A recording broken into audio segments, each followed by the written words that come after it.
Hello, and thank you for listening to today's episode of JATCast, the official podcast of the Journal of Athletic Training. I'm your host, Luke Donovan. This month we'll discuss 2 articles over 2 short episodes from the recent issue of the Journal of Athletic Training. The first episode will report the health-related quality of life among former women's soccer players.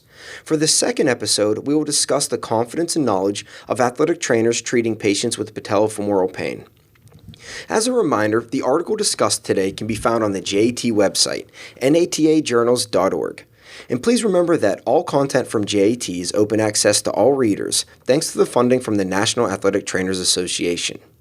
The title of the first article is Prior Injury, Health-Related Quality of Life, Disablement, and Physical Activity in Former Women's Soccer Players, authored by Dr. Shannon Cross and colleagues from California State University and the University of North Carolina at Greensboro.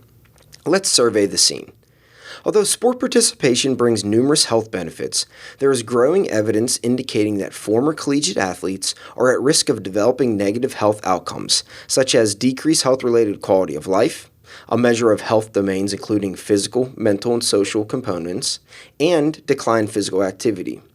It appears that injury history may be a key component linked to the reported negative health outcomes. Disablement, or the inability to perform activities that are important to the individual, often is the result of a prior injury sustained while participating in sport.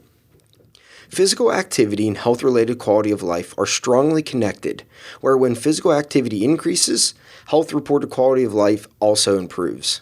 However, injury may have both short and long-term consequences, whereas prolonged impairments such as pain, stiffness, and functional limitations impede physical activity, thus also impacting health-related quality of life.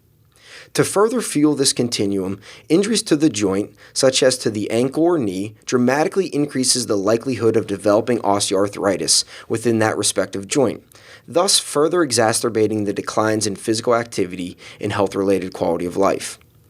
Previous research has shown that negative health outcomes of former collegiate athletes are related to their sport experiences and history of injury. With that said, each sport includes unique experiences and injury risks. Soccer is one of the most popular sports within the United States, but also has one of the highest injury rates.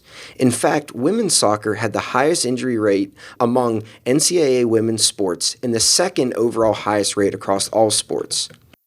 Given that collegiate soccer is the pinnacle of most soccer players' athletic careers, it is important to know how participating in a sport with a relatively high risk of injury impacts future health outcomes. Furthermore, many of the previous studies included disproportionate rate of male athletes. Therefore, the purpose of this study was to assess the current perceived health of former Division I collegiate women's soccer players. This study examined the role of prior sport injury in the health and physical activity behaviors of these former athletes. The authors used a cross-section design in which they recruited former Division I women's soccer players to complete an online survey consisting of numerous questionnaires, including ones to capture general demographic information and injury history, as well as to quantify health-related quality of life, disablement, physical activity, perception of their ability to participate in sport, and perception of their overall general health. Here are the results. 382 participants who no longer play elite competitive soccer between the ages of 22 and 59 years participated. On average, participants were 10 years removed from their collegiate career. 2/3 of the respondents reported still being involved in soccer through recreational leagues and/or coaching. The remaining 1/3 of participants no longer involved playing soccer in any capacity.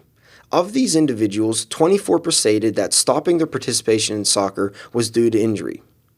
Specific to the primary outcomes of interest, and starting with injury history, 68% of participants reported sustaining a severe injury, with the knee and ankle being the most commonly reported joint.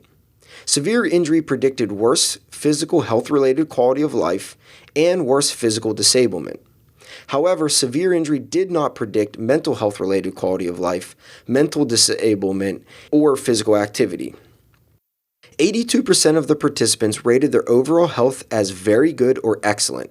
However, 60% did identify at least one area of concern, with joint health at 39% and mental health at 18% being the most often cited.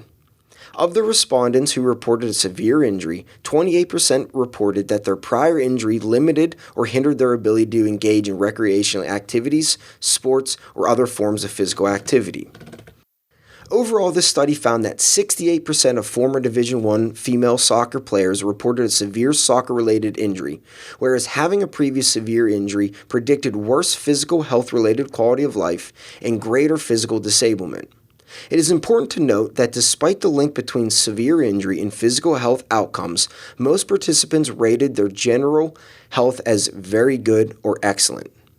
Also, the mean health-related quality of life scores were somewhat similar and a little bit higher than the general population normative values, but were lower than their uninjured peer former Division I soccer players. Therefore, clinicians should recognize that declines in health outcomes of former athletes may be population-specific and only identified if the values are being compared to normative values of a peer cohort rather than the general population. In summary, given the long-term consequences of sport injury, clinicians should continue to develop programs to mitigate injury risk, as well as implement quality rehabilitation and return to sport strategies in the event of an injury. Athletes should be educated on the long-term consequences of injuries and provided strategies to offset the typical impairments that accompany injury in order to preserve joint health and promote lifelong physical activity.